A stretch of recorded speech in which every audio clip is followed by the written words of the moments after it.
Welcome to Love It or Leave It, Grateful or Else, Gobble Gobble edition. Yes, it is Thanksgiving, a sacred time when people pretend to have stronger opinions than they really do about sides and desserts. But want to know who has legitimately strong opinions? Our beautiful, beautiful, gorgeous staff here at Love It or Leave It. So everybody that works on this show is going to be sharing their favorite segments from the past year, the segments they were thankful to have a hand in bringing to you, the huddled podcast masses. So please enjoy, and if you don't enjoy, they picked them, not me. So leave me out of it. Hey, I'm Narineh. I work on the video end of things at Crooked and on Love It or Leave It. One segment I wanted to revisit today is it's actually a song that Love It or Leave It producer Brian wrote with Lady Gaga's music underneath, and it's performed by the Chicago Gay Men's Chorus. It really speaks for itself. So without further ado, here's the original song, Tired and Gay.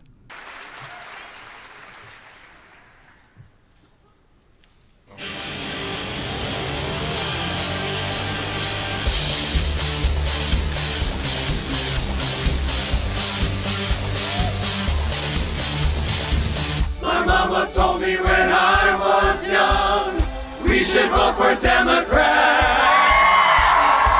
Asked for pronouns and taught me CRT. Gave me a pink pussy hat. It will get better when Trump is gone, she said. There's not good folks on both sides. So just come home, big girl, and have no doubt. We will heal when he is out. Well, I guess I was dead wrong. No rallies past the bomb. This country is fascistic. I'm so tired and gay. There's no war everywhere. There is no oil to spare. Canada's right there. Baby, I'm so tired and gay.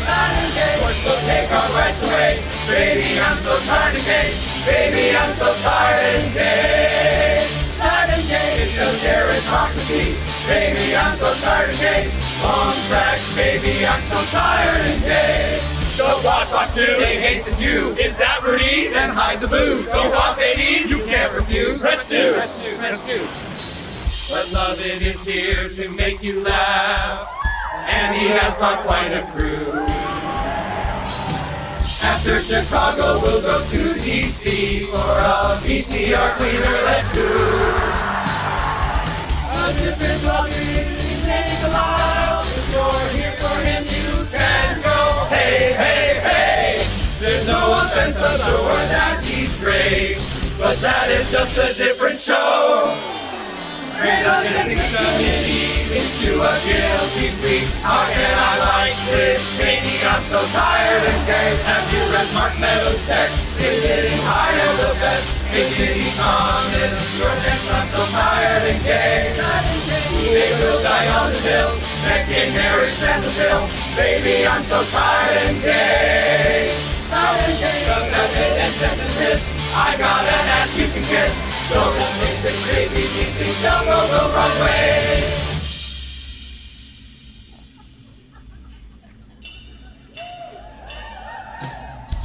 So don't complain, take to the streets, then get the roll in the sheets. You're black, white, beige, join our pretend. Gaga, you can't say Orient. Let's go this president awful sent. So tell your reps to pack the bench. They want the gut in EPA. Soon in schools you will have to pray. Better get straight or buy, you have a reason to cry. Better start marching, baby, lots of good reasons why. We got some fresh objects in, and there's a rat wheel to spin. Waiting in the wings, baby, it's Cassidy Hutchinson. So baby, let's start the show. We got a while to go. I know the mood's low, baby, but we're tired and gay. We're just almost in the spite for the removal of rights. I know this while you can hear the market is tired. Wish there was a new party. Baby, I'm so tired and gay. Baby, I'm so tired and gay. Tired and gay. And into a new country. Baby, I'm so tired and gay. Baby, Justice Alito will just pass away. Some hay, John is on the way. Hey, the Mets are gerrymandered. I'm so tired and gay. Hey, I'm so tired and gay. Hey, I'm so tired and gay. Hey, I'll try being masked. Baby, I'm so tired and gay. Hey.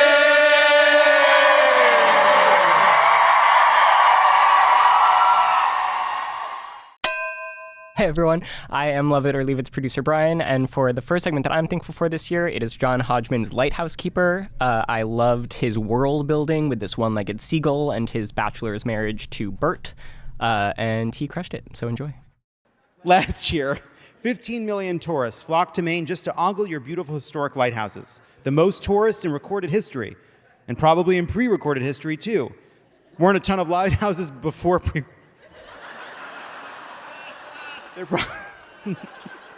when you think about it. Anyway, lighthouses have mostly been automated and de-staffed at this point, but tonight we're in luck. Maine's last remaining lighthouse keeper is here with us tonight. It's his first night off in 30 years. Please welcome Silas Hawthorne.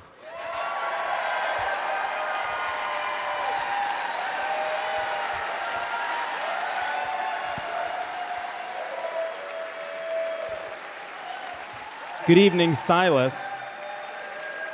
Thank you for being here. Evening, Jonathan. Silas, thank you for being here. I know you don't make a lot of public appearances. Haven't seen this many people in years. Not since that Carnival cruise ship Destiny hit the rocks off Withered Arm Island, 1996 it were. Spilled 3,000 tourists into the cold and hungry ocean. Oh, no. I don't remember hearing about that. Didn't you? All of Portland came out to applaud.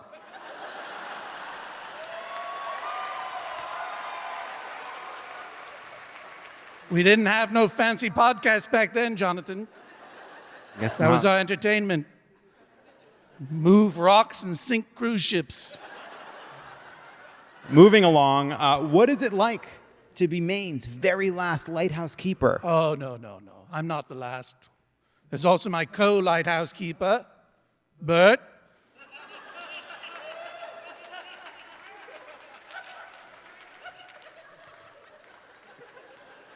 Bert, huh? Bert. Bert is his name. Yeah, Bert. Tell me about Bert. Bert and I. We have what's known as a bachelor's marriage. Oh, that's cool. So you guys are gay. No. Talking about a bachelor's marriage. I see. It's a simple arrangement between two men to provide warmth, physical companionship during the long months away from women. Bachelor's marriage, Jonathan. Bachelor's marriage. No one knows that term. Really? Never heard of a bachelor's marriage? What about a Connecticut-style lobster roll? I thought that was. No, you were wrong. That describes two men living together, nudely. Anyway, I've been stuck in the lighthouse for a long time. Sorry if I don't know all the jazzy new lingo. Are we still saying 23 skidoo? What? Silas, you haven't been there since the 1920s. Still, it is true that the world has changed a lot since you were last on the mainland. How have you been finding it? Jonathan, I have to say I'm troubled. We don't have a television at the lighthouse, and there's no fucking way I can get broadband in this state.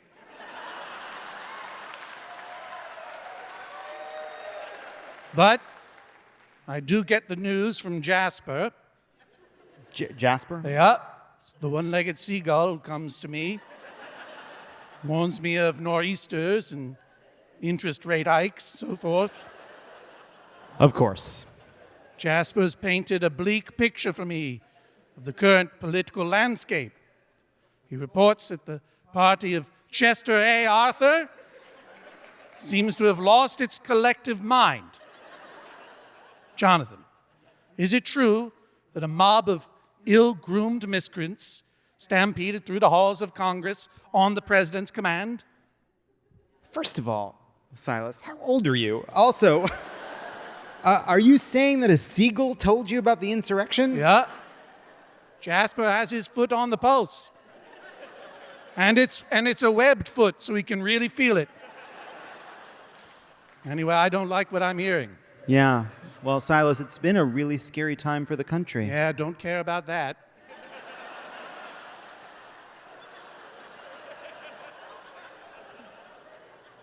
I'm upset as a Lighthouse professional. These modern-day Republicans think they can just descend into madness at the drop of a hat. That's not how it's supposed to work. You have to pay your dues. I'm sorry. You've lost me a bit. Descending into madness, Jonathan, it's a craft. Lighthouse keepers, we devote our whole lives to it. Mustn't be rushed. I was in the lighthouse 12 years before I ever even first jacked off to a carving of a mermaid.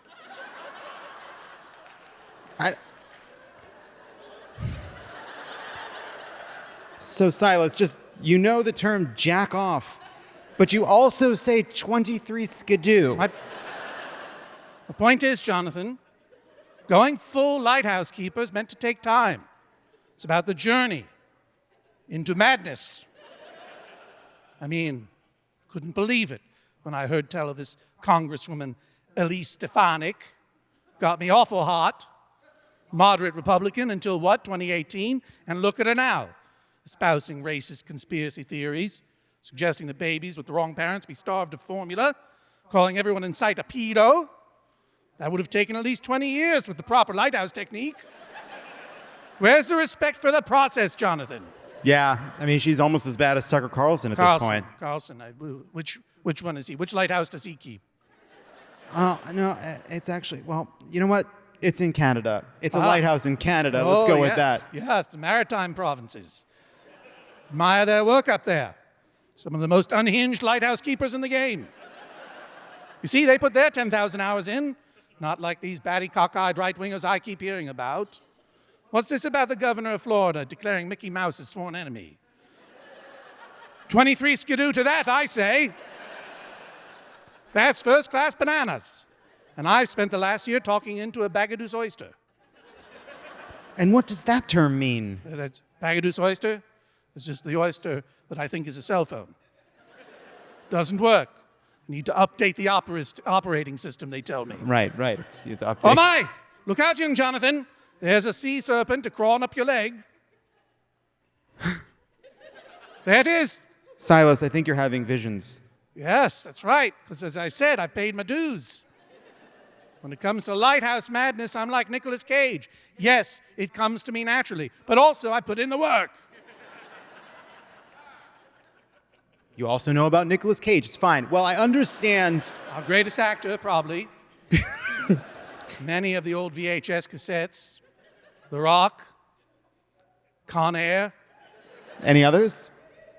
What Are there more? There's a couple more. We're going to get you a VHS of a film called Pig. I think you'll love it. Looking forward to it.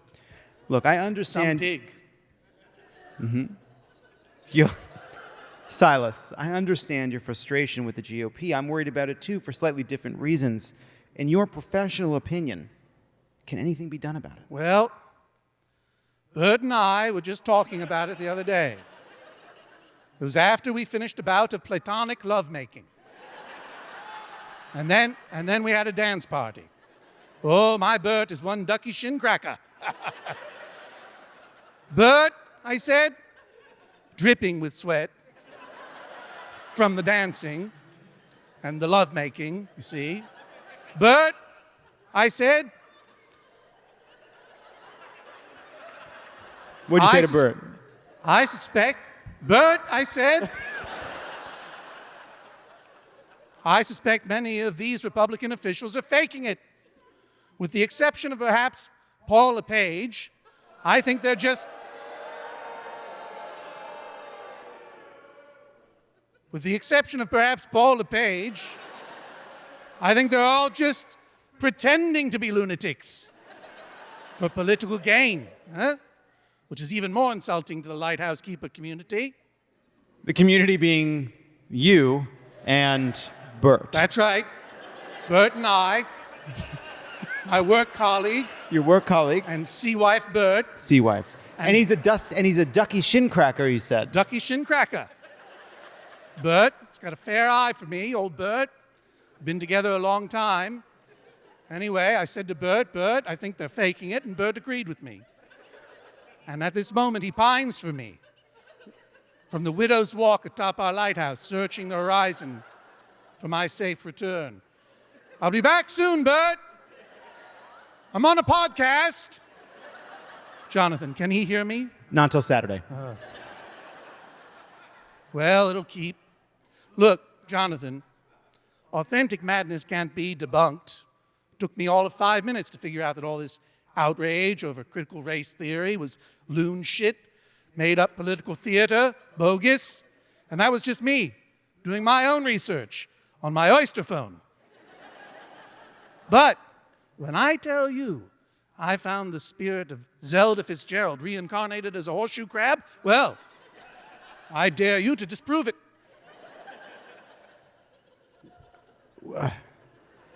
What is your point? Can't do it, can you? I guess I couldn't. I wouldn't know how to begin to disprove it. Authentic madness there, Jonathan. What? But what is your... Silas, what is your point? The point is, I didn't go into Lighthouse mind-losing for money. I was born to it.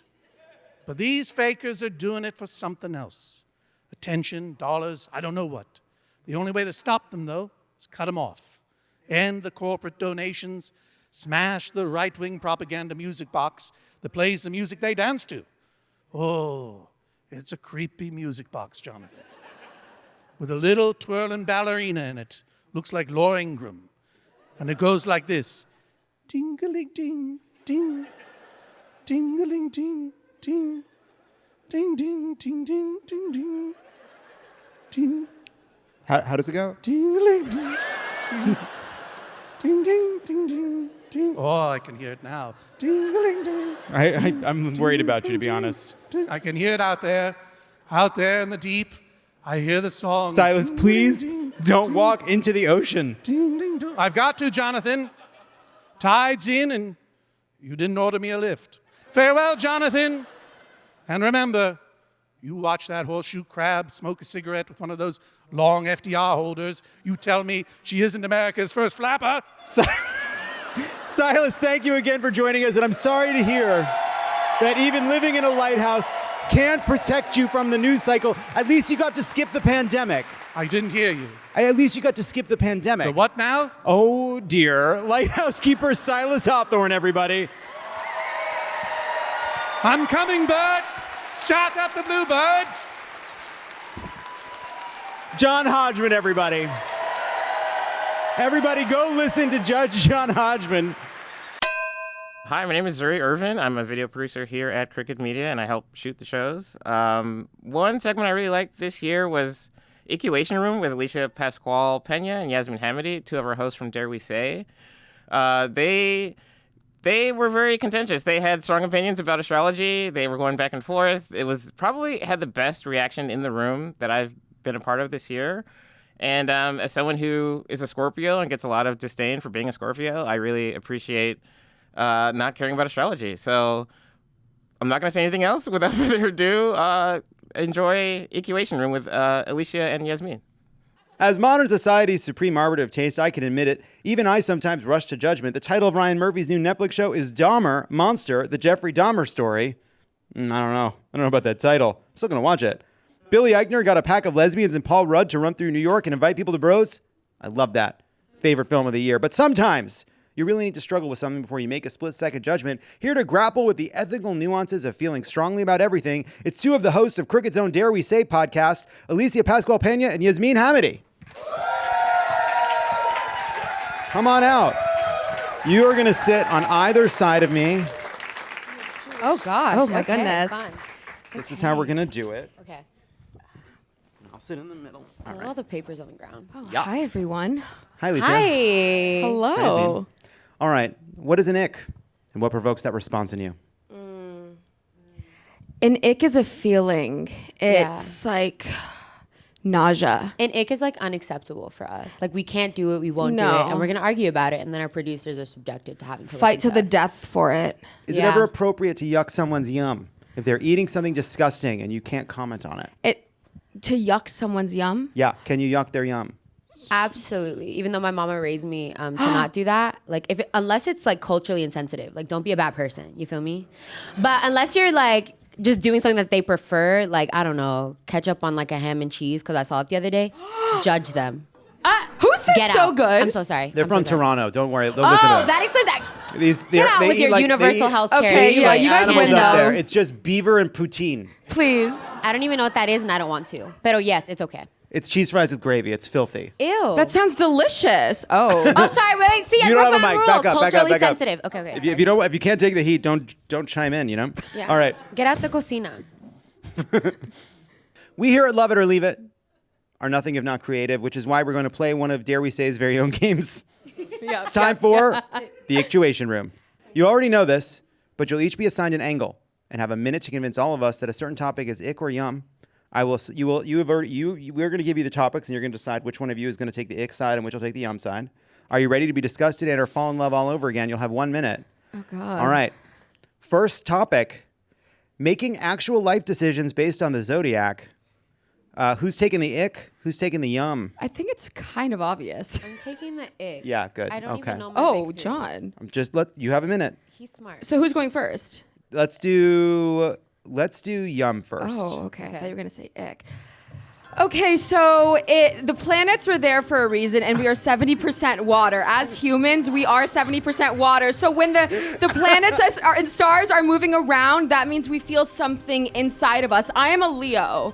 It means a lot to me in my identity. So when I go about doing things, like I get away with shit, and I'll just say I'm a Leo. I cheat on a test, I'm a Leo, automatically. I'm okay with it. I cheat on my boyfriend, I'm a Leo. It's I get away with it. Alicia's a Pisces. She's too sensitive. There's an excuse, because she's a Pisces. Zodiac signs, right? Listen, I just feel like it gives us an excuse to fuck around and be excited about something. And also, how boring is it to not believe in astrology? That's really boring. Did I say she was boring? Sorry. And I just feel like as a Leo, Okay, I like to make. Sorry, if there's 5 seconds still. We like to make things about us, and that's okay. Thank you for seeing me. Wow. Thank you. I want to say something before we go to a very important ick, a necessary ick, especially at a time when so many people doubt science, don't trust science. Oh. Yeah. That was as good of a defense of horoscope nonsense I've ever heard in my whole life. And I'm like a Trump judge. I came in with a fucking point Listen, of view. I'm giving Camille Vasquez. I came to the court and I was Do given. not disrespect that beautiful Latina woman. You are not giving Camille Vasquez. Oh. Okay. All right, Alicia, you have 1 minute. Okay. If you lack substance, just say that. You should have more of a person. Gracias. I love that this is the first one. Have more intellect, have more to your personality. You are a multifaceted person. You think I'm gonna sit here under the estrellas being like, oh my God, I'm supposed to be sensitive porque soy Pisces. I'm literally an Afro-Latina from the Bronx. Nothing is sensitive about me. Just because some planet and some star was there. I came out in 40 minutes and I'm a Pisces because I wanted to be here, obviously. Not because I'm sensitive and emotional. And I don't know my big three because I don't care. I'm great. And I'm sorry that I don't need to be a Leo to be great. No, I'm you just do. great because I am amazing. Ooh. I don't need a sign to tell me that. And you think I'm going to sit here and be like, I don't like this person porque, I don't know, what are they? Because they're a Scorpio or because they're a Sag. I don't care. Are you a good person? Then you're a good person. And if not, keep hiding around those damn planets. Yeah, the stars are beautiful and God made them, but get over yourself. Okay. Thank you. I'll be here for the next 10 minutes. No, we still have more, Alicia. We still have more, babe. That's why I said 10 minutes. And as long as he gives us a show. Thanks. My jaw's on the floor. I am blown away by the level of argument that I am seeing on this stage. It's just the beginning. We've had presidential candidates. We've had Pod Save America hosts. We've never had a debate like this before. It's the spiciest one yet. Am I supposed to rule? Yeah, you are the judge, Your Yeah, you're the Honor. judge. Oh. Your Honor. That's usually what okay. Josie Tota Well, does. You're so taking the role of Josie. I'm in the Josie Tota role, and Yeah. I will just say that in England, one of the leading causes of death for a long period of time was planet. But then we discovered bacteria. I'm gonna give it to you. I'm gonna give it to Alicia. Okay. Yay! This round. Yay. I'll This stay round. seated for the rest, I Let's promise. relax. And if someone asks you what your sign is, one thing I recommend doing is you say, "Oh, what's your sign?" You return like, "Actually, what's your sign?" And they say, "Oh, I'm a Capricorn." And then you say, "Oh, I'm an adult." And then you walk away. See, that's how I feel. Yeah. Also, people are so fake. They're like, "Oh, what are you?" Oh, I knew that. No, you didn't. You don't know me. No, we did. Trust me. Next one. I'm over it. Like, next why am up. I tight? I just got here. Like, Next up, visible squatty potties on display for anyone who visits your house to see where you hunch. Who wants the ick? Who wants the yum? Obviously, I'm gonna be yum. All right, so you're gonna be ick on this? are we being dead ass? Oh, please, by all means, the floor is yours, obviously babe. the ick. Go on. So you're gonna let's start with you this time. Okay. Once again, I have self-respect. I have couth. I have decorum. Okay? I'm from the hood. But I do not want people, like, literally from the South Bronx, okay, honey? So I've gotten many places. But not in my own home am I going to have a little thing in mi casa that people can see that I do this. You know what I mean? Like, they sponsor the show, so shout out to Squatty Potty. Like, I love you're about them. to make us lose some sponsors Because right I don't now. play about my bag, obviously. But I don't want to just out in the open. Put that away. Have some class. Why do I want to see the thing that... Mira, like, that's not cute. You're uncomfortable. I'm uncomfortable.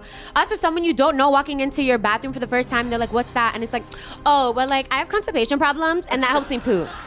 Like, are we serious? Are we dead ass? No, and yeah, they come in cute designs. Like, keep sponsoring a Squatty Potty. You're great. And you do help me, because I do have issues with my bum. Anyways, I'm not having it out in the open. Put that under your cupboard, or whatever it's called in English, okay? The la cosa, like, the thing under the sink, or whatever. Put that away. Stop. Wow. Yasmin, you have 1 minute for a counterpoint. I will fight to the death. Oh my God. They're obsessed with it. I will fight to the death for Squatty Potty. You don't understand the feeling you get when you put your legs up and you take the nicest shit of your life. Alicia, believe it or not, you shit. You shit, and all of you shit, because we're human. I don't want to talk about And that it. feels really good in the morning, and Squatty Potty helps me do that. And also, if someone's coming into my bathroom and they see my Squatty Potty, it comes in cedar, it does, I will automatically know, like, oh, yeah, I have good bowel movements because I take care of my gut health, because probiotics are really good. Because I take care of my body and I have healthy bowel movements. And Squatty Potty is the #1 reason why that happens. And Athletic Greens, another sponsor of ours. And so, you know what, Alicia, you can say what you want about, oh, have some class, have some decorum. Having class means we are human and we all shit. Say it with me, I shit. I shit. I shit. We don't I even shit. talk about it. Thank you. Alicia, thank you. Wow. Once again, incredible points. But this one, I'm going to have to give to Yasmin. It was an incredibly well-made argument. It's a simple idea, easy to know, hard to feel. We all poop. But keep sponsoring us. We love you, Squatty. And, you know, everyone should feel comfortable saying, we were supposed to poop in the woods. Now we poop in bowls. The bowls are too high. The bowls are too high compared to how we would have pooped in the woods. Ipso facto, Squatty Potty. Yasmin gets the point. Thank you. Thank you, guys. Let's do one more. I'm excited to see where this goes. Diet Coke. Diet Coke.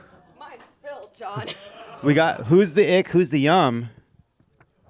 I'm the ick. Okay. Yeah. Did it feel personal? Because it was supposed to. Okay, go ahead, babe. All right, Go let's ahead. hear. Let's start with the ick. Let's start with the ick. Yeah. Alicia, take us away.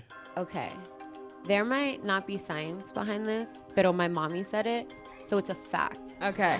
And when I was a kid, she said, if you're gonna have a Coca-Cola, just have a regular Coca-Cola, porque a Diet Coke means die, and that it will give you cancer. And if Camelia Altagracia Peña Rivera said it, then it's a fact. So I have never drank a Diet Coke ever again, because she scared me, and it worked. So now, if I'm gonna drink a Coca-Cola, just do it with your chest, as people would say from where I'm from. Just drink a whole Coca-Cola. Or drink like a Latino Coca-Cola. You like with the real cane sugar. Like the Diet Coke is so annoying. You think that you're being healthier. Get over yourself. You're not. Just drink the regular one, and it's annoying. And I don't like the silver can. It's not aesthetically pleasing, and I say what I have to say. And if you say that I'm wrong, then you're calling my mom a liar. So habla con ella over that. And just drink a Coca-Cola. Thank you. Love you, whoever said that. That's my mom who supported you in Larry, that. I love you. I love you so much. That was yes, my it's mother. Fair, so yes, I literally agree with me, so Wow. I should win. Wow. I just Let want it be- to. Is that treason. actually your mom? That's actually my Yes, I treason. did. And I want you to know something. beautiful. The fact that in a debate between your daughter and a friend, you immediately sided against your daughter before your daughter even had a chance to speak has explained to me a lot of why I get a certain vibe from Yasmin. I really Mommy does. issues. I've Right really is right. learned a lot. Right I've is learned a right. lot in these moments, but that's not what this is about. This is about Diet Coke. Yasmin, you have 1 minute. Why is it good? Oh, that's a good point. And why'd you side with Alicia? So here's the thing. Right is right. So here's the thing. Thank you. I studied Here's the political thing. science. Thank you. Your mother and I have actually talked about this, Alicia. Camelia and I actually talked about how good Diet Coke Why is. are you talking I'm about my talking. mother? Thank you. And so listen to this. Kate Moss is the creative director. Are you gonna talk about Goop? What is that? That's Gwyneth Paltrow, another Oh. white lady. But All y'all look Kate the same. Moss. I didn't say that. Wait, cut that out. They're gonna cancel me. Okay, cut that out. I don't care. Keep it in. I'm kidding. And A so, lot of white people do look the same. Okay, so Diet Coke is just with the shits. Listen, it's for like, I'm not I feel like I only drink Diet Coke for the aesthetics. I'm not even doing it for the calories bullshit. It's like, I don't know why the silver and red. This argument is so shit. I have nothing. Can I do a Jennifer Coolidge impression instead? Yes. Oh my god! Please. It's really good. It's really good. Ow. Ow. I want a big hot dog. Wait. Yes. Yes, say puro. Say puro. Oh, I want a big poodle. That's awesome. Thank you, Yasmin. Look at her dad. That was My so dad's about cute. to That made my combust. entire night. Now, Baba, I love sometimes there's something you believe, and it is attacked mercilessly, and then you look to someone to defend it, and they fail. They just do. They offer nothing. They go into a full and complete retreat. Wow. I thank you for love that. Diet Coke. With every fiber of my being, I have a four espresso drink in the morning, and then it's Diet Cokes from 11 till bed. I haven't had a good night's sleep since George W. Bush was president. and at night the walls do move. But I love it. And at times I do remember that the person in charge of proving, speaking of George W. Bush, that aspartame was safe as an additive was Donald Rumsfeld. That's actually a fact. A person most famous for believing what he wanted to believe to help him get the outcome that he wanted. So I am going to give this one to Alicia, but I'm going to give an extra bonus point for that incredible Jennifer Coolidge you deserve impression it. to Yasmin. We have a tie. Thank you so much to both Wait, of I you. won. You won. Yeah, sure. You both won. You both won. You I both just want won. to thank Dominican Republic and That my was parents. incredible. To find more, everybody subscribe to Dare We Say. Fantastic show. Listen to our show. And review it and give it a bunch of stars on iTunes, you know? We love you. Thanks. Love you We too. love you. Thank you, guys. Oh, hi, I'm Halle Kiefer. I am the senior writer for culture and entertainment here at Crooked. And the segment I picked was Guess the Straight from our Pride show, where Bob the Drag Queen had to guess who was straight out of a lineup of Crooked staff.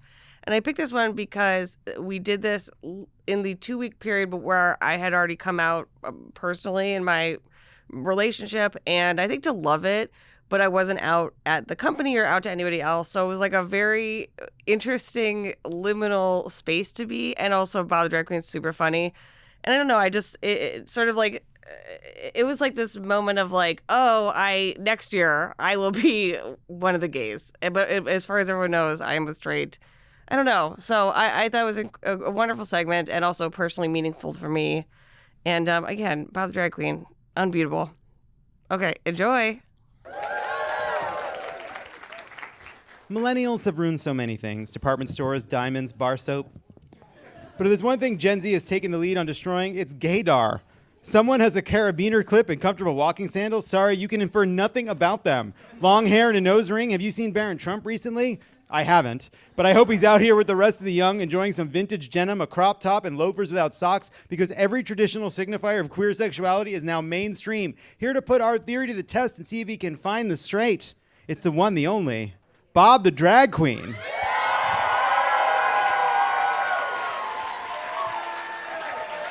Well, hi. Hi, Bob. You can sit here, there, wherever you'd like. It's a mess. It's a little bit of a mess. It's a little bit of it's part of the fun. It's part of the fun, you know? Hi, Bob. That's a sign of aging gracefully. You sit down and go, ugh! All right, let's talk about something for a second. Let's talk. You thought I was Jon Lovett? No, they told me backstage, they were like, no, admit it. Because I was looking Just on the fucking screen. admit it. Oh, I'm not going to lie to you. Do I look demure and shy? I was on the screen, I was like, I kept thinking to myself, like, when is Jon Lovett going to get here? And I was like, that guy doesn't look that's just not Jon Lovett. It's not. But I was like, I'm going to meet the guy from The Critic. This is going to be so exciting. But people think I'm Monet Exchange all the time, so, you know, it could be worse. Let me tell you, Bob, I have a question for you. Do you think straight people exist? I live in Hollywood, so I haven't seen a lot of them. But there, whenever I fly into town, there's a guy who goes, "This is your captain speaking." He sounds straight. Yeah. But he doesn't live here, so. Yeah, he's just passing through. He's just passing through. Have you ever been truly shocked by someone's sexuality? Just except for mine, because it's so intense. Well, but I was shocked that you weren't Jon Lovett, so I'm really blown away right now. No. I'm shocked by your existence. Bob the drag queen's coming. That's so exciting. He said yes to do this show. Maybe he's a fan. How exciting. Oh, that means so much to me. I'm so excited to meet him. Listen, I showed You don't know up. the fuck this is. You don't know what this is. You have no idea what you're at. I showed up, though. Most you people did. would say thanks. Jeez Louise. I'll tell you something. What were we talking about? You know who Michael R. Jackson is? He wrote Strange Loop on Broadway. Yes. And he put the R in there. That's smart. Oh, you think excuse me. First of all. You ever heard of Michael, Michael B. Jordan?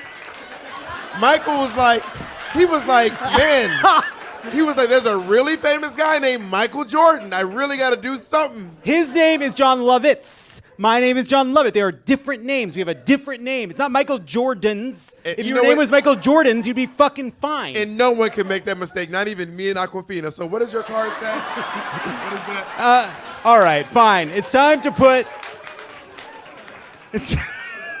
Go ahead, John Q. Lovett. What were you saying? All right, it's time to play Find That Straight. Let's bring out Matt, Kendra, Brian, and Charlotte. They're going to stand over here. Here we have, let's get everybody in order. No, you're gonna go over here. Oh, yeah, your mics. They're getting their mics. They're going to stand in order over here. Y'all didn't want to make it hard? So we have four people here. We have Kendra, we have Brian, we have Matt, and we have Charlotte. Bob is going to ask them questions and try to suss out which is the straight, but he can't ask about your sexual orientation or anything very direct about your sexual orientation. That'd be unrelated questions. Bob, take it away. Got it. Can I go up to them? You can do whatever you want. Okay. Can I smell them? Sure. With consent. I mean, that's with consent. With consent. Enthusiastic consent. What's your name again? Kendra. Kendra. Do you have any cats? No. No? Allergic. Curveball. Brian. I'm just going to say a word and you just respond. Okay. Share. Actually, nothing. Ooh. You will be excommunicated. That's for sure. Matt, how many minutes are in a year? Oh, God. 525,600.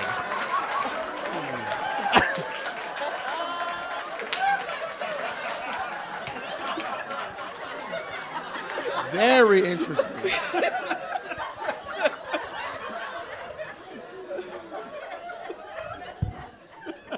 Can you name one drag queen that wasn't on Drag Race?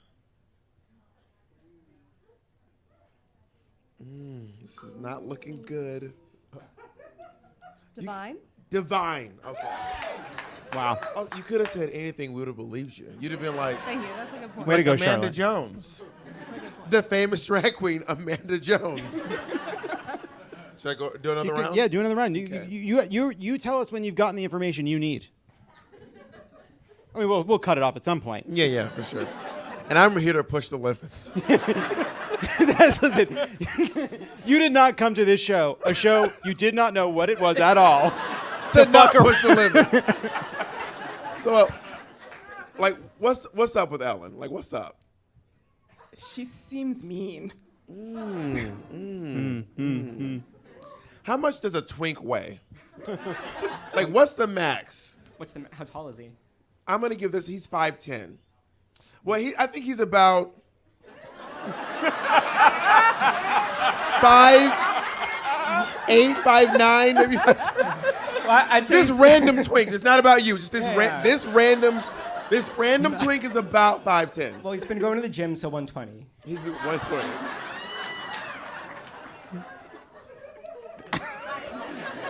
What you got? Okay, Matt. hosting or traveling? You're done. That's getting close. That's getting You're close. done. That's getting close to breaking a rule. It's getting close to breaking a rule. I just want to know hosting or traveling. Mine wasn't.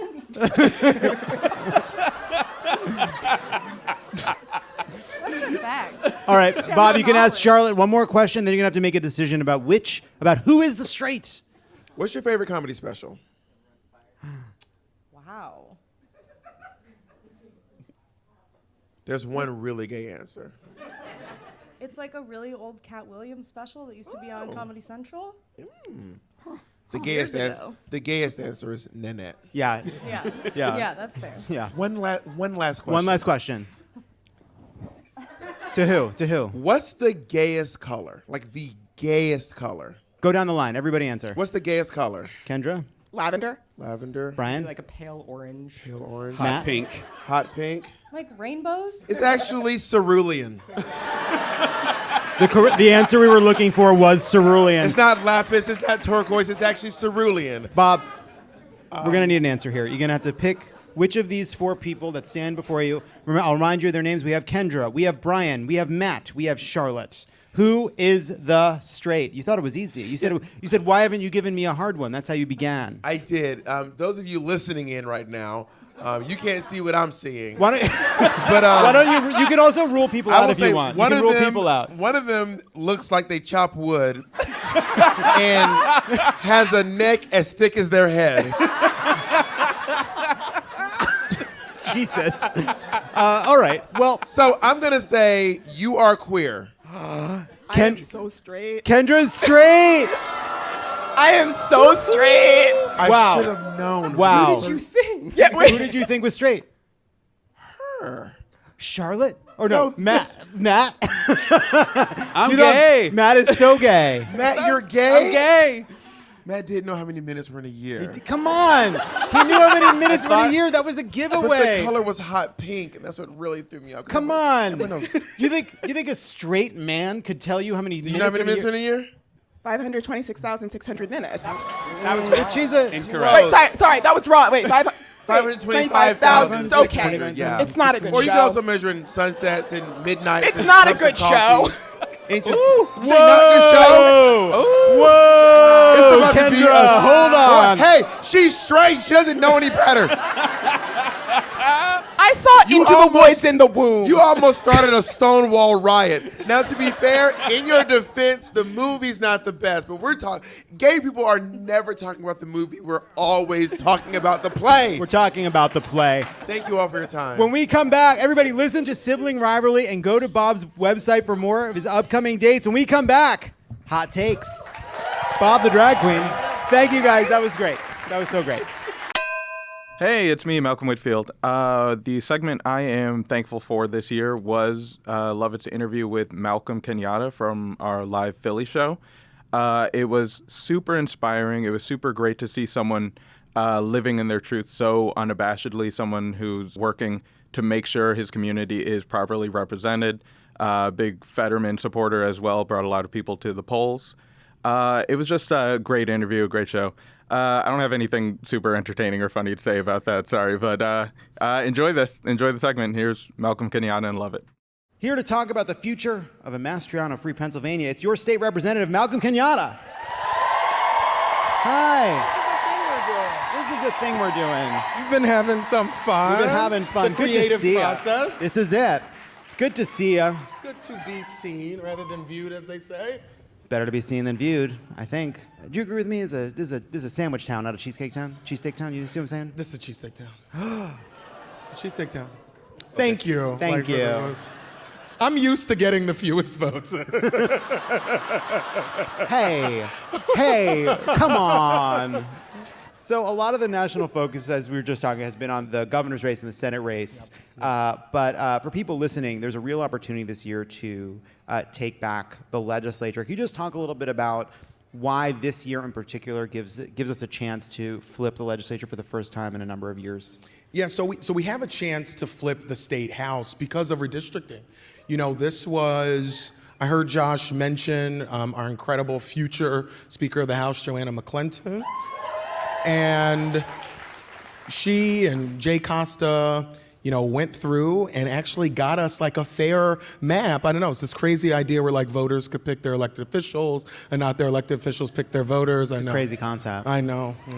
So last month, you and a number of other LGBTQ politicians announced the formation of an agenda, something called the Agenda PAC, to defend the queer community from right-wing politicians, because we've seen this rising right-wing threat. Can you talk a little bit about what the goal is and what you're trying to do with this organization? Listen, so our goal is to wake up every day, have a glass of water, and then beat bigots everywhere that we can. You got to drink water. You got to get up. You got to drink a whole glass of water. First of all, you got to have water because you got to be hydrated. Wake up. Just drink a glass of water. Don't do anything else. First thing you do, you drink a whole glass of water. It changes your whole life. It really does. You know, because you have these folks, you think about Doug, who's obviously a big target for us because he's awful in every possible way, including saying things like kids who are being put through conversion abuse. I don't call it therapy because there's no therapeutic nature to it. He says that these kids are just confused. And our governor right now, Governor Tom Wolf, has used his executive authority to do everything he can to make it more difficult to engage in that type of behavior. He could, with a stroke of a pen, move us in the other direction. I think you had on recently Will Rollins, who's running in California's 41st district against a guy who, now that Palm Springs is in his district, he loves gay people. Suddenly.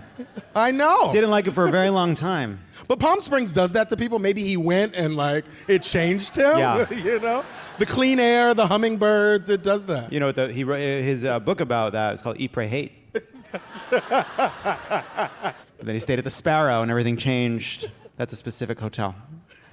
I'm so sorry. You're from Philadelphia. You've never seen the sun. Wow. We object. It rained here for 5 days when I got here. Oh, right. That's a joke. You understand that It's Always Sunny in Philadelphia is a joke.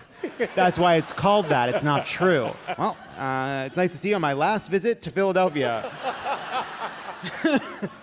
No, come back. But next time when you come to like my district. You're like 2 blocks outside of my district. Great. So when you come, we'll do that at the Met, and then you're right in my district. What kind of sandwiches can I get in your district? That's why I'm here. I come for sandwiches. I travel for the food. Honestly, you can get a good sandwich all across Philadelphia. But this is what I will say. When people come here and they want a cheesesteak in particular, everybody picks a big name cheesesteak place and they tell you to like, go to that cheesesteak place. No.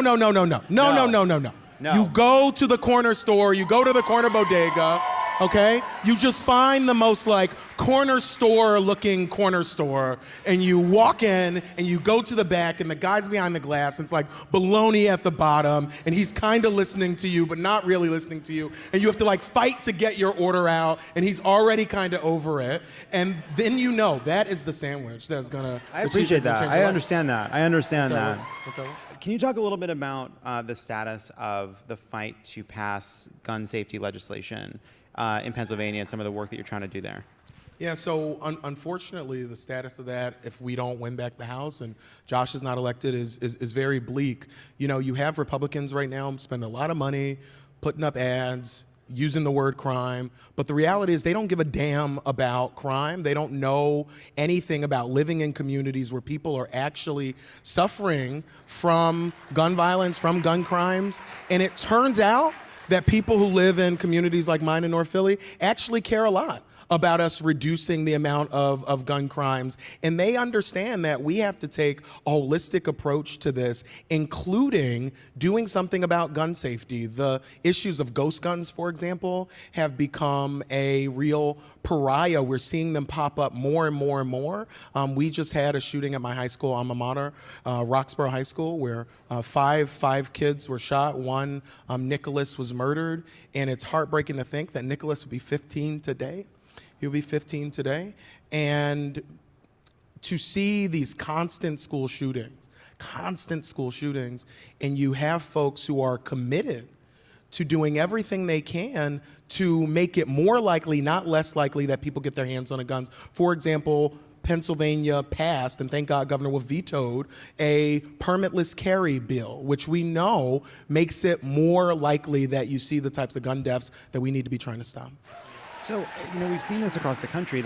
This is happening. It's happening here in Pennsylvania. There's, tons of ads targeting John Fetterman. We see this in Wisconsin, targeting Mandela Barnes. We see it everywhere, where Republicans are trying to use crime to target Democrats while also holding on to their anti-gun control position, and in a lot of cases trying to garner votes from people who basically are not in their own community seeing any of this, but trying to kind of scare them about what's happening in the big cities. Correct. Right? What have you seen as the most effective way to kind of fight back against that, which is often racially coded, but basically just trying to kind of scare rural and suburban Republicans and independents into voting Republican based on these sort of crime messages?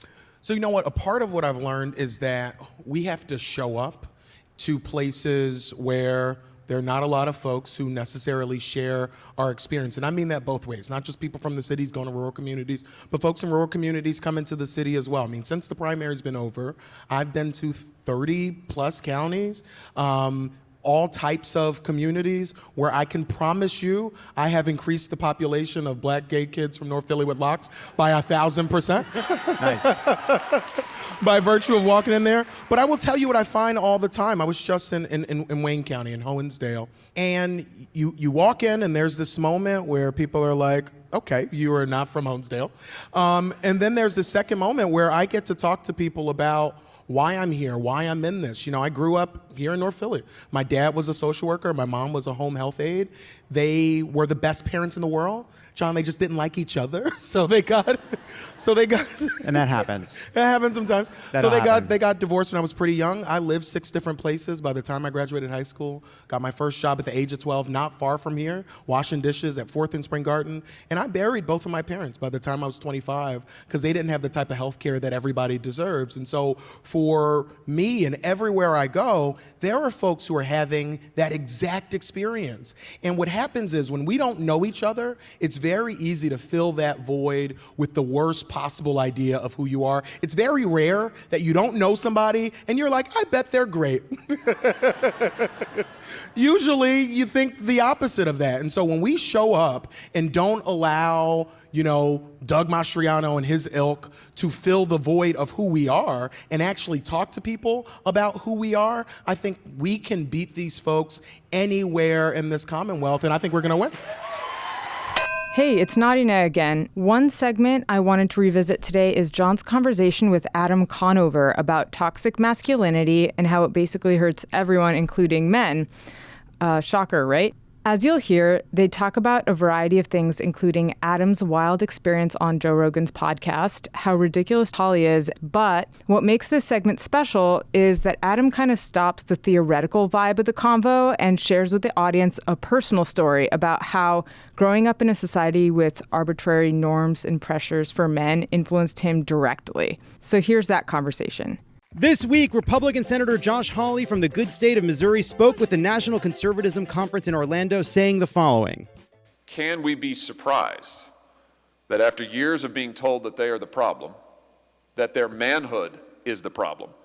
More and more men are withdrawing into the enclave of idleness and pornography and video games.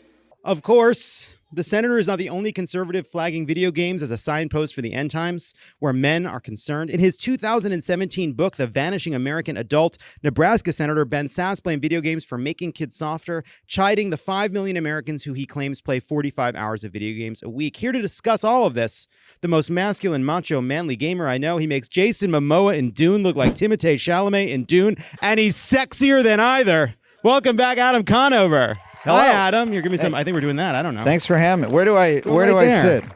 So I want to talk to you about gaming and masculinity. Sure. I'm throwing more jokes away. The two topics I could not be more excited to discuss. Well, the reason I was glad to talk to you about them because, you spoke to Joe Rogan, I think like 2 years ago, and it was a really interesting conversation that really reminded me of what Josh Hawley is trying to do, who's the most cynical person in the world. But you were talking about loneliness in older men and how kind of the culture around masculinity may be contributing to that. But what's interesting about it is Rogan's like, yeah, I mean, maybe men should be more sensitive, but they also should fucking man up. And I feel like that got to the heart of what Hawley's trying to take advantage of. Yeah, I blacked out during that conversation. So thank you for reminding me what we discussed. Yeah, no, I mean, it was an interesting conversation because me and Joe, like, we had a point of agreement in what we were talking about, and we also had a point where we were talking completely past each other. And I think that is exactly what it's about. Yeah, well, I mean, one of the things you pointed out is that from a very young age, boys are told that certain things aren't manly and they shouldn't do them. Hold hands with other boys in a kind of friendly way, build close relationships. You talked about how even, as a boy, you're afraid to be vulnerable because you're going to get made fun of. And Rogan's response, which I actually think is propelling a lot of this sort of masculinity discourse, I think you see it in Chappelle, I think you see it in what Hawley's doing, is like, yeah, but we need guys to man up. They're really soft right now. Men have become really soft. They're playing too many video games. But then the question is, okay, what are these qualities that men are supposed to have that women shouldn't have? And what are the qualities women should have that men shouldn't have? I mean, the answer to that question is like very obvious. It's, like aggression and I don't know, providing stuff, killing things, being emotional stoicism and emotional unavailability and things. I mean, someone who buys into all that might disagree with me, but it's like basically the whole ball of wax that we're like brought up to believe is associated with manliness, either overtly or like very subtly, and it's weird because what I was saying and what I would continue to say is that stuff is a prison to a certain extent, because you're told, well, these sort of things are for you and these other emotions and these other ways of being are not for you. And like, to me, the point that I was trying to make is that I grew up around a lot of women who talked about what they were cut off from because of our ideas about womanhood, right? And it took me another like 15 years to start thinking about, wait, there's stuff I'm cut off from, and that is hurting me. And that wasn't a conversation I ever had. And I was trying to broach that. But, a lot of folks come back to that and they just say, yeah, except you should be more of a man, though. Like, no, but that's the same thing that you were already doing. Yeah, I feel it myself sometimes because I have female friends, I have gay friends, and I even have some straight male friends. When it sometimes happens. Are you saying we're friends? I think we're friendly. Yeah, that's how I describe it too. But no, what I was getting at is, and I want to get to the video game piece of this, is it took me until my late 30s to be like, wait a second. I have such a different, shittier version of friendship with straight guys because I'm doing the straightest version of me, the least feminine version of me, right? And I'm like, and then I bring something totally different to a group of gay friends or a group of female friends because that's the space where that kind of vulnerability and compassion is more welcome. But what is also interesting to me about this is then they turn and say, men have a problem, which isn't incorrect. Men do have a problem in this country. And they're turning to video games, which are for boys, which itself is a version of the kind of toxic Yeah. masculinity. That's the they're weird decrying. That's the the strange weird thing thing about what Holly's saying, because it's like, oh, you're told their manhood is wrong, so they're going to video game. Well, video games are a thing that we are told, that I grew up being told was for boys. Yeah, and you did a great Adam Rubin's Everything, I think, about this, about when it was not the case that video games were seen as being for boys, and a very specific change happened. No, in like the late the 80s, like especially the computer game era, games were like very multi-gender.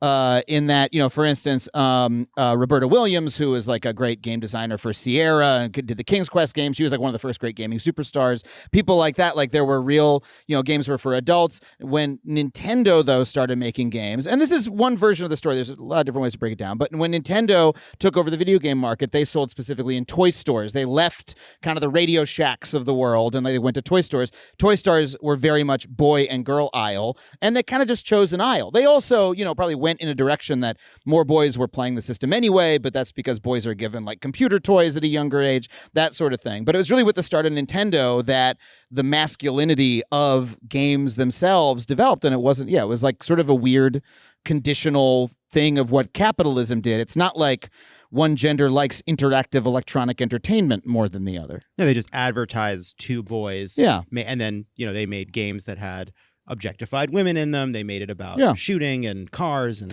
well, it had the phenomenon, I have a sister who's 1 year younger than me, and we had every video game system, but it was always like my hobby, and she would watch, right? Or she would occasionally take the controller. And I don't remember saying don't play. That was just how we played. And like now that we're adults, she likes video games as much as I did, but we had a different relationship with them back then for, God knows why kids, where we absorb those things, how we absorb them. Yeah, I mean, it's interesting because I do think right now there is this moment where, yes, there's still the kind of, I think, traditional style games, your Calls of Duty, that, your kind of shooting games, your games that have fit into these tropes, but it's also a really exciting time for independent games, for games that tell stories, for games that don't play into some of these tropes. But wait, are you right now playing Demon Souls? Are you a Souls person? I am playing Demon Souls. I finished Demon Souls very long. I've played every Souls game. Yes. I watched a whole bunch of the Elden Ring trailer that came out today. Anybody? Thank you. A valiant effort, man, but I don't believe you. They don't. You play Sekiro? I did play Sekiro. Did you get past the Guardian Ape? I beat everything in Sekiro. Yeah, that's one of my greatest achievements as a person, is beating Sekiro. You don't know. You don't fucking weren't know. There. You weren't there, and you don't know. There. You weren't there, and you weren't there. You don't know what it's like. You don't understand. It's like we're astronauts who both saw Earth from space, and you didn't. Does that make sense? I actually died on the launch pad, but I understand the metaphor because I did not get past the Guardian Ape. Oh, the Guardian Ape is real hard. You think you beat him, and oh, fuck, he's got a zombie worm in his neck, and he's coming back for you. He's coming back for you, and you won't know that at first. And you'll be caught off guard. Yeah, no, I play everything. I play almost everything I can get my hands on. Playing Metroid Dread? I also am in the middle of Metroid Dread. Yes, I play Metroid Dread. Very good. Anybody? Same woman? You're all late. You're not playing it, I can tell. Ronan tried to trick me into playing it, but I didn't realize it was 2D. You don't like 2D? I like to be able to turn around. I want to look around. You can turn around. No, you can no, turn I want left, to look you can turn this way. right. I want to look that way. I want to move. I want to feel like I'm in a place. It went back to the roots of the Metroid series while cleverly iterating on the mechanics and level design in ways I think we can all appreciate.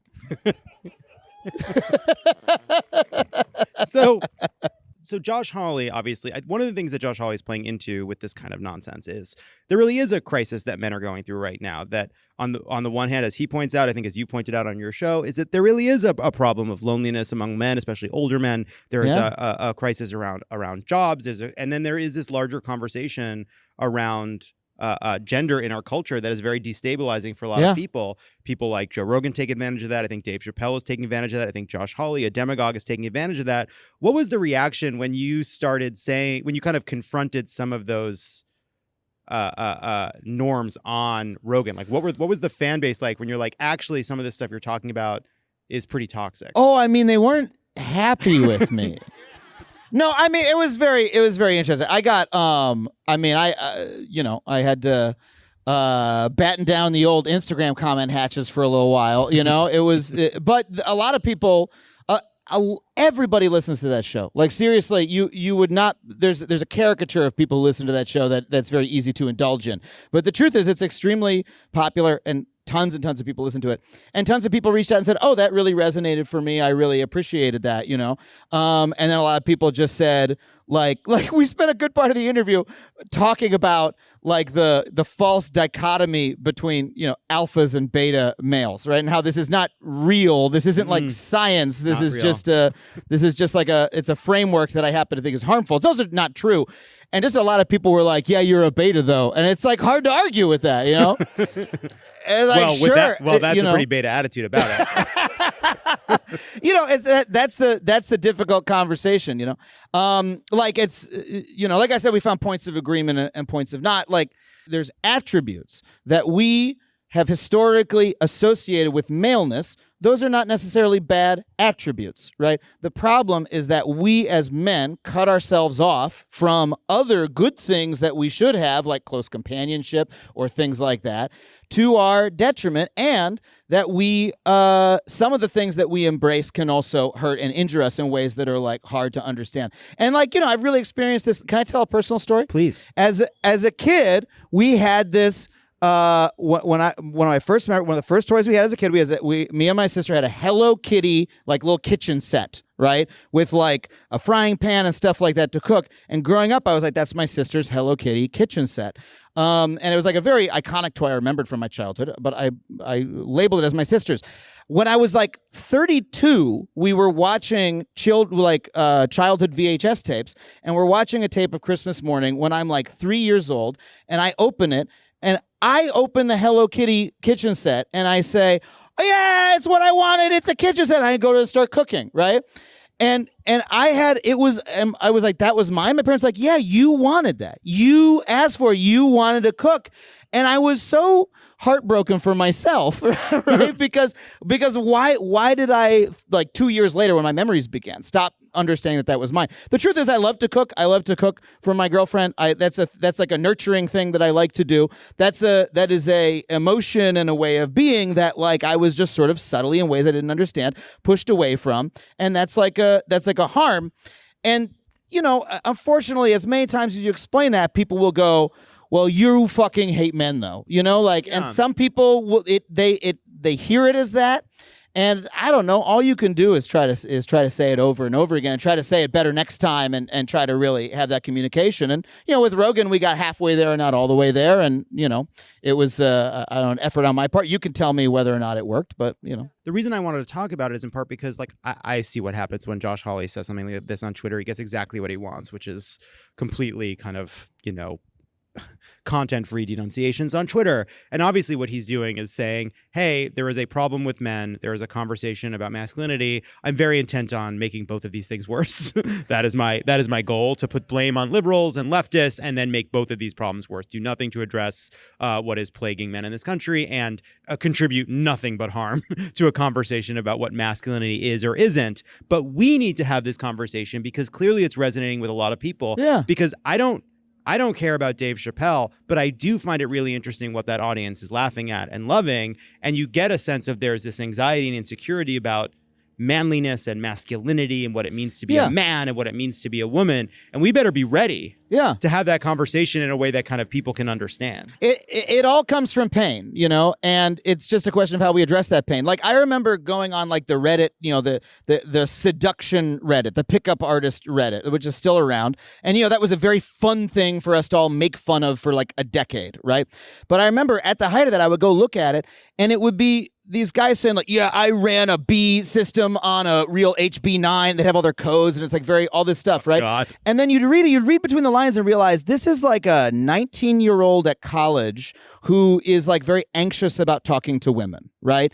And no one ever taught him how, right? And I remember growing up and all the women in my life had the various magazines that said, here's how to figure out if a boy likes you. Here, you know what I mean? Would teach them social rules. We, teach each other rules.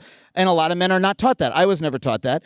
And like, so it's a pain and a lack and a thing that they need, and no one is giving it to them, And so they go get it from the biggest assholes in the universe, But like, I think you're right. If we have the conversation and we, provide that thing that like men are missing, then we can, do it in a more productive way, and we can actually fill that in a way that's like nourishing and not destructive. And I think what men are mostly missing are kind of big feathery hats and big kind of floral things that make them stand out in a crowd, even though they live in their parents' basement. I'm trying to give you a new perspective on. You're going right back to the old joke. I've fallen for the game. I've fallen for the game yet again.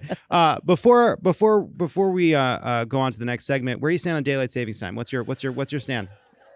Oh my God! Look, I used to be an anti-daylight savings time person, and then the thing that you need to that I learned is that there are certain parts of the country where the latitude is at such a spot where if you don't do it, then like it doesn't become, what is it? It's like it doesn't become light out until like 9:30 a.m. or some shit. And so there is like a little bit of a need in some spots. However, I think we gotta loosen it up federally, because I think, for instance, California would probably want to move to, and by the way, it's not that we hate daylight savings time, it's that here for me, I hate standard time. What we're about to move into, standard time, which for some reason is shorter than daylight savings time. It's like less months of the year. Well, because we've been squeezing it for so long. Yeah. Because for so long we've been contracting daylight savings. You know what? We're going to get to this later, but here's the good news. You're absolutely right. You have landed on the correct policy outcome. There is an answer, and he got there. Yeah, I fucking ruined the show. I did it too early.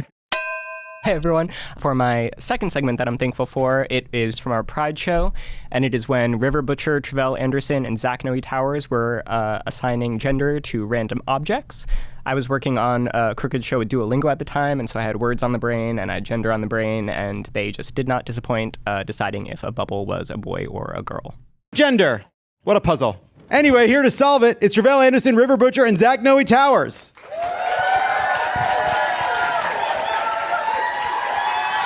Come on out, everybody. Take a seat. Good to see you all. Oh, this is crazy already. Yeah, it's a thick sode. That's what we call it. Sorry for whoever has to clean that up. Hi, Travell. Hello. Hi, River. Hello. Hi, Zach. Hi. Gender, what is it? A construct. It's a construct. I agree. Nice. I agree.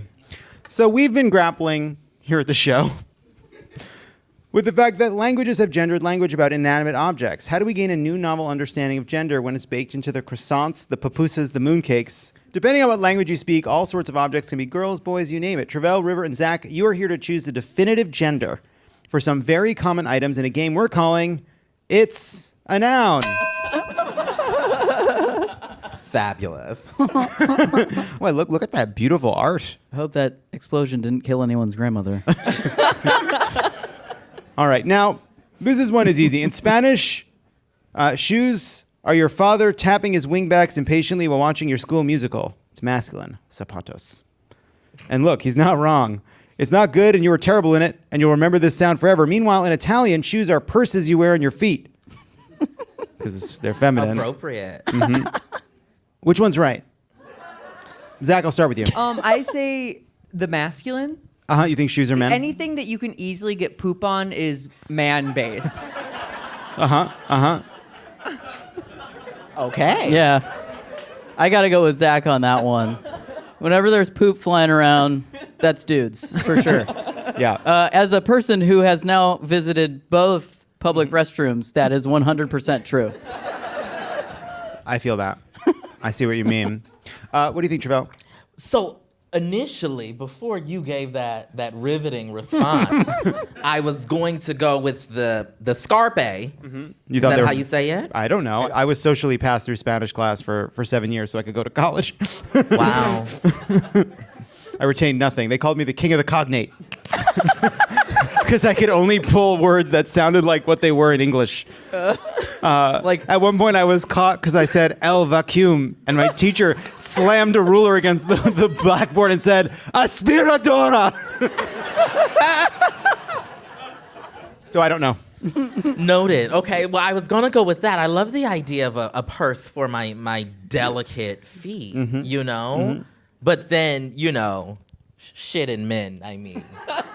Shoes are boys, it's done, it's locked. Period. Next up. Poop shoe. Next, it's a boy. For now. Next up, we have the violin. In French, it's a boy. Violon. Don't tweet at me. I don't know how any of these words are pronounced in any language ever, including English. Shut up, Kendra. I don't do other languages. I can't. I tried. I can't retain them. And then in Russian, it's feminine. We're going to say skripka. In Russian, a violin is a beautiful, curvaceous woman, which is why I've never touched one. In France, it's a case. It's a case is the perfect shape for a mobster to carry his machine gun, and the mobster is a man. Which tongue is correct about a violin's gender? Travell, we'll start with you. You know, I'm going to go with the skripka.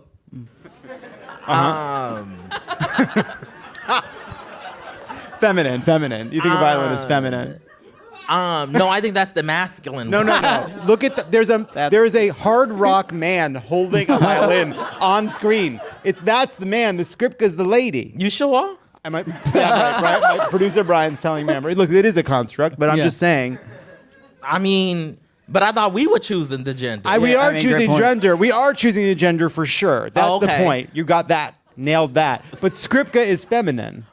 Right. But for now. For now. That was a callback. Sorry, nobody. You know what? You can't. This is all stupid. You can do whatever you want. What do you want to do? You want skripka to become feminine? We can do that. We'll talk to Putin about it. I thought you said it was feminine. It's not. It is. See, I'm going to actually jump in because I agree that the violin is skripka because skripka, the word, but also I would argue this photo of this violin is just giving me butch lesbian vibes. And so I think that is what's throwing you both off is that, like, is it female? Is it male? It's a butch lesbian. It's a butch lesbian. It's 100% a butch lesbian. Absolutely. It's a woman that could change a tire. That's right. And also play a beautiful violin and also, song. Yeah, for sure. Zach, what do you got? I'm also going to say skripka. See? That's called influence.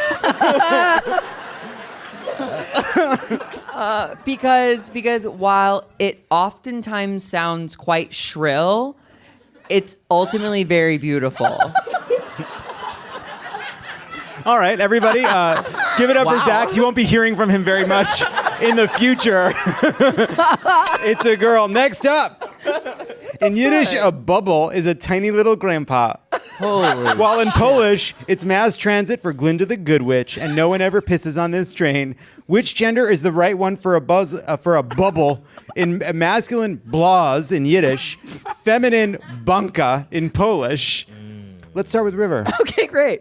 Look, I think gender can be an expansive, fantastical experience in your life, but this makes me feel like sometimes gender is a disease. A man bubble is really upsetting to me, but also a woman bubble is also upsetting to me. I have to go off book and say that a bubble is non-binary. I'm so sorry. Period. I'm so sorry that I have to ruin I hear this game. that. Here's I'm just going to throw in my thoughts for 1 second, which is bubbles are fundamentally collaborative, and they believe in they're very they're non-hierarchical. I agree. Bubbles can combine. They come together. Mm-hmm. They become bigger bubbles. They become individual bubbles. That's very feminine by nature. There's not a top down. Bubbles are not top down. I'm gonna have to absolutely ruin your argument. Oh, wow. All right, Zach, take it away. Because they're masculine because they love to get blown. Well, how you doing? They're extremely sensitive and full of hot air. Wow, that was absolutely devastating. That was amazing. Travell, you have a moment to contradict that, but I think that's hard to argue with. I'm with it. Let's do it. Wow. It's a boy. Sorry. No non-binary. Look at that. Look at that. We went backwards. There was a moment where bubbles could have been non-binary, and we said no thank you. Not on my watch. Not on Zach's watch. Not on Zach's watch. Zach thinks bubbles are men because he's not bothered by their voices. In Arabic, a cat is the mysterious elegance of Elizabeth Taylor in the first half of her Wikipedia page. In Spanish, a cat is James Corden covered in digital fur. Who's right about the essence of gender of a cat? Kita or gato? Travell, we'll start with you. Oh, we're going with Miss Aristocrats over here. Aristocats. Keita. Just because, I'm with the pank. She's got a pink bow. She's got a pink bow, 100%. For the people who not here. How y'all doing? River, what do you think? Look, I'm going to go with Gato on this one, just personally because I feel like people think that all dogs are boys and all cats are girls. Mhm. So I'm just going to have to rep the boy cats because we do exist. And Stop erasing boy cats. Stop erasing boy cats. What do you got, Zach? You're a little mad at me. No.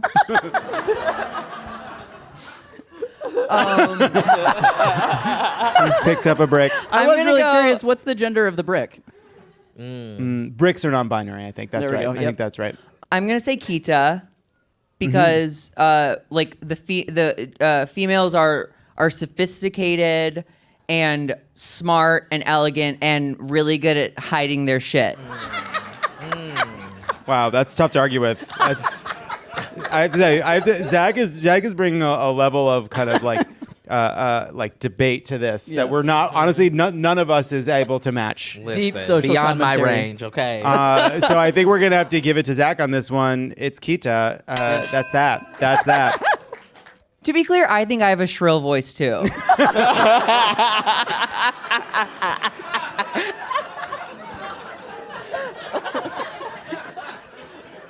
Thank you so much to River, Travell, and Zach. Go listen to Zach's podcast. It's awesome. Good Morning Sodomites. And Travell on What a Day on the Crooked Network. And check out River's special, A Different Kind of Dude on Comedy Central. It's really funny. Check it out. When we come back, it's time for some hot goss. Hi, I'm Kendra James. I'm the executive producer of Love It or Leave It. Does someone want to say the name of the segment? It's Luenell on our episode Private Jets, Public Frets.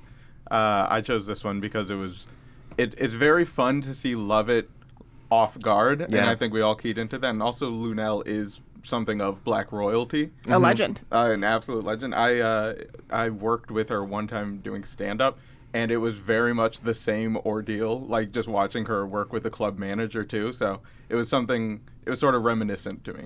Yeah. I like that she was like unabashed about carbon emissions. I know she didn't really care. Yeah. Big fan of private jets. Yeah. And she gave you a shout out halfway through. She asked, "Why am I here? Who brought me here?" And she looked over at Kendra, and it was me. And do you know why? It's because stuck in my mind is she used to open like these Cat Williams specials, and there was one sketch that I saw Too Young where she was acting out how she wants to be acting when someone's eating her out, and it stayed with me in middle school and has followed me And to that's the when you age of said, 34. I'm going to bring her on a podcast one day. Yes. Okay, what the is this? Like, what is this? Like, do you guys do this weekly?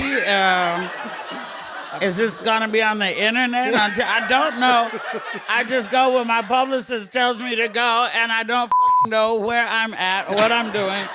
This week, the internet caught fire after UK-based marketing agency Yard released their analysis of data collected by the Twitter account CelebJets, which tracks celebrity private jet flights, revealing the worst offenders behind the hundreds of climate-crushing jaunts, some as short as 14 minutes, that A-listers have been racking up this year. And you know how I feel about it? Jealous. I mean, enraged. Here to chat about it, it's the hilarious Luenell. Please join me over here. Hi, how are you? I'm good. How are you? Are you following this private jet scandal? No. What's going on? I'm sorry to be the one to tell you this, but the celebrities, they're at it again. What are they doing? They're flying private on their jets, and sometimes the flights are really short, and they could have just taken a car. They're saving 15 minutes from flying Van Nuys to they're barely flying across the map. And $30,000 a flight. At least, plus the climate, you know. So what's the problem? It's people don't like it. Haters don't like it. Yeah, haters, that's right. They hate it. Isn't that the goal? To get off of Southwest and get onto a jet?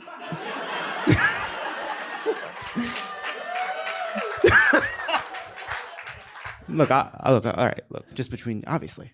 I mean, people aren't mad because they're flying on private jets. They're mad because they're not flying on private jets. But people also have a kind of problem with the climate pollution, you know? But you think it's probably just mostly because they're haters. Is it hard to talk to me while I have this hat on? It's a little distracting. I'm a little high.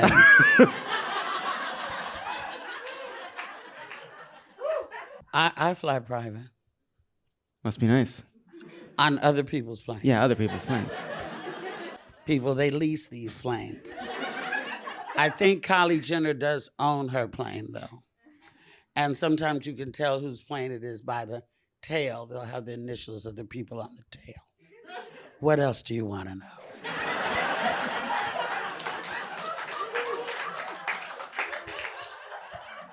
Would you personally have a private jet knowing how bad it would be for the environment? Yep.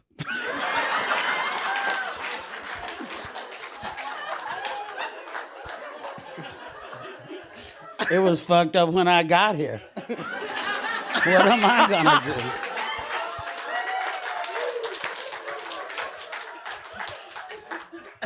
It was fucked up when I got here. And don't cut that. We're not. We're leaving that in. Luenell, it's time for a game we're calling. Where we're going, we don't need roads because we're flying private to skip like an hour of traffic. Okay. Are you ready? I'm ready. According to data collected by Twitter's Celeb Jets, which tracks the aircraft of the rich and famous, which celebrity produces the most carbon dioxide private jet emissions? It's a musician. I mean, you're not going to give me a multiple choice? I'll give you one multiple choice. I'll do it right now. Ready? Okay. Is it? Well, I'm going to give you multiple choice. Is it Katy Perry, Justin Bieber, or Taylor Swift? Bieber. It's Taylor. Okay. So Taylor's not so crystal clean after all, is she? Which celebrity couple sparked an internet backlash by posting an Instagram photo posing with his and hers private jets with the caption, "You want to take mine or yours?" I'll give you a hint. One of them is a Kardashian. Did I already say her name? Yeah, It's Kylie and Travis. you bet it was. You got it.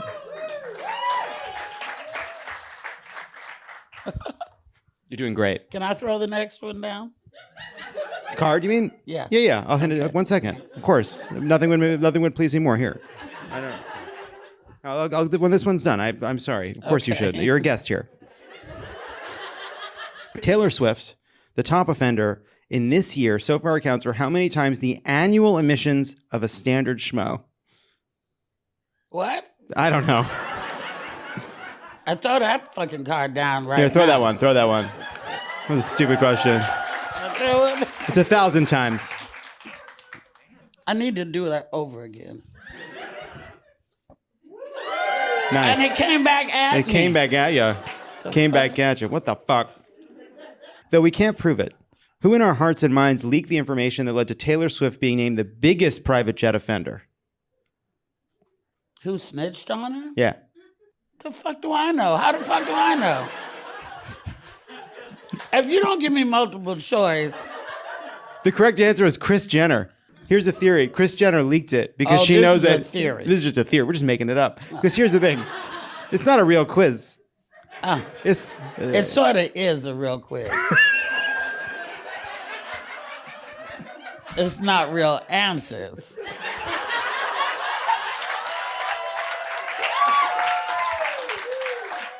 Because here's the thing. Okay. If Taylor Swift hadn't been in the #1 spot, they would have been coming for Kylie, you know? They would have been coming for Kylie. Yeah.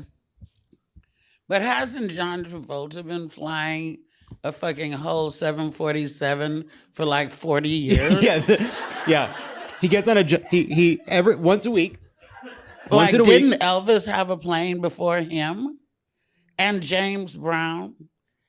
And what about the people that died to make that song about the music stopping? They were on a private plane. The Big Bopper? La Bamba? wow. You know? You went there. But didn't they? It wasn't a commercial flight. Okay, but you put a whole like black cloud over what was really fun. You want to talk about dead motherfuckers with planes?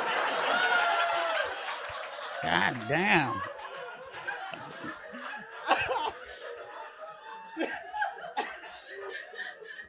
I do think you're right. It does seem as though every once in a while there's a kind of a news story that says John Travolta kissed a man on the cheek and then flew a 747 somewhere. You know? More importantly, is this your beverage? This one's mine. Would you like a beverage? Well, I've been here and ain't nobody offered me a motherfucking Nobody thing. offered Luenell a beverage? No, they offered me some water. But this is clearly not. It's a Paloma. Can we fly out a beverage? So you for want to Luenell? bitch about private plane and you drinking some $7 motherfucking grapefruit and agave. This is very bougie. Do you live in West Hollywood?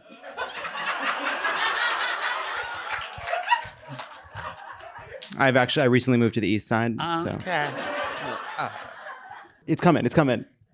Yeah. We have options for you. Can you open it for me? We have which one? Modelo, and Marg, but we also have non-alc. Yeah, I'll take the margarita. Thank you. And Claire, we can't have these kind of fuck-ups again. All right? Black grandmothers used to have a saying that a closed mouth don't get fed. Meaning, if you don't speak up for what you want, you'll never get it. That goes from margaritas to anything in this town and in this business. Can we toast to that? You just got. Oh wait, I'm talking in the microphone. Yeah, that's just right. Cheers. You just wanted to cheers. You got so COVID. I'm over it. Monkeypox. I probably don't have monkeypox. You might. I'm more likely to be fucking. It might be in its gestation. I'm more likely to be pregnant. I swear to God. Takes 3 weeks to pop out on your face.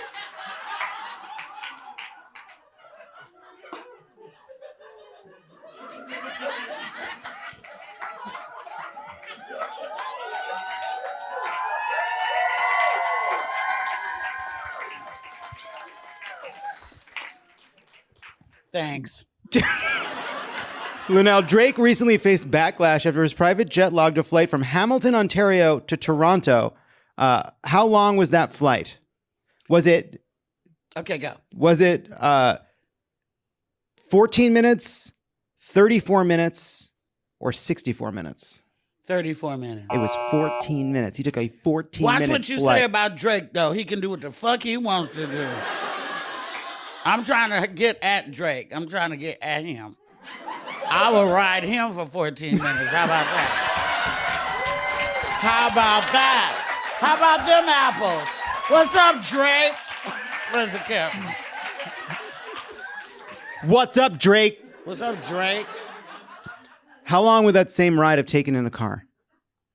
Okay, wait a minute. It took 14 minutes? Okay, wait a minute. So if it was an hour, it was it was an hour to go, okay, and that is 400 miles. Then 200 miles, 30 minutes. It probably was 100 miles. It would have taken 1 hour and 12 minutes. I think that's about right.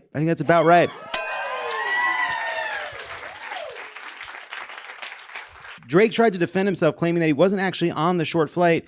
Was the plane A, delivering a donor kidney to a child in need, B, taking his son to preschool, or C, returning to the airplane garage where it lives, or D, performing an aerial search for Sasquatch? Well,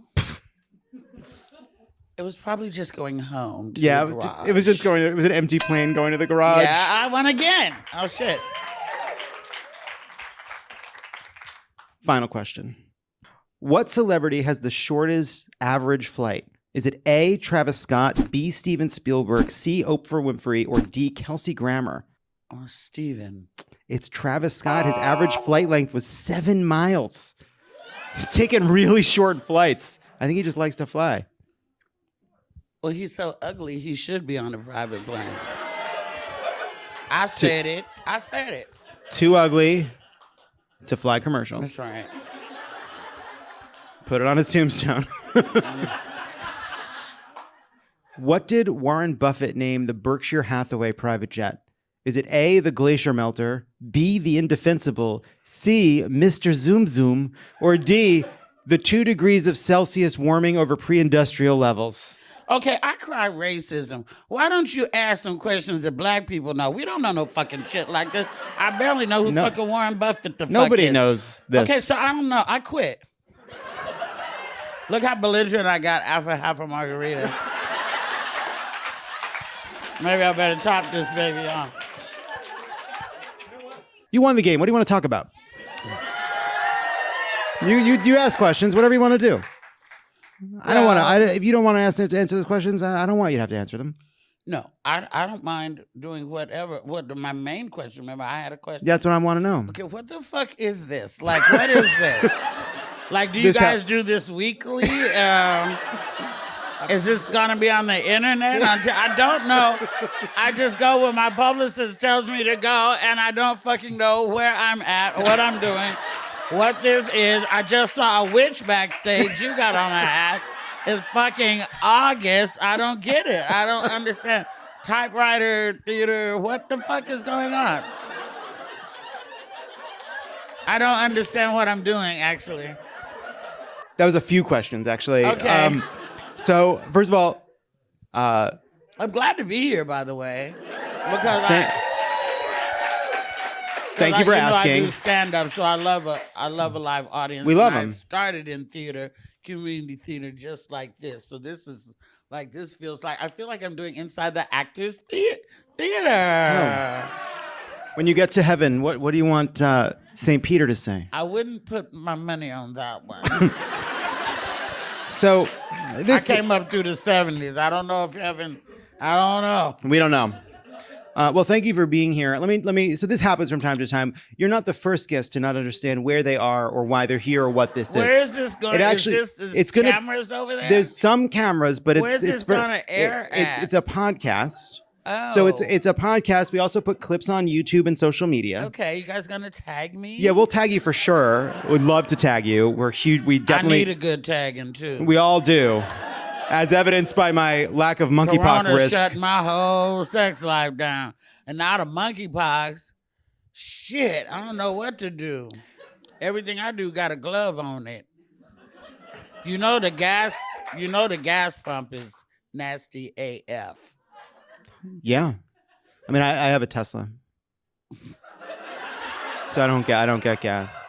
I just see the prices go up, but it doesn't affect me. Your emissions and shit. No, I just is that what you're trying to floss that you don't have no emissions? I just Well, I got a Mercedes Benz and a Lexus and a Subaru Forester, and they all run on premium gas, and I worked hard for it, and I don't give a fuck. So. Well, back to your question. I don't want to be rude. I want to answer your question. So, this is it's kind of a weekly podcast. We do this show every Thursday night, and then it comes out on Saturday mornings. Okay. And it's actually surprisingly popular. This is like some really cool, like underground shit. I don't know. Did somebody ask for me, or how did I get here? Well, that's a great question as well. So we work with a booking agent. Really good, by the way. It is What's the actually, name and of it is good. If you slam it like I did, it works really Yeah, well. it's you know they're Sabe. it's shaped like a can, but it's really as strong as wine. So I assume what happened is where it just happened. Who got me? Kendra, she wanted you to come. Kendra wanted me. You thought I would be well suited for this?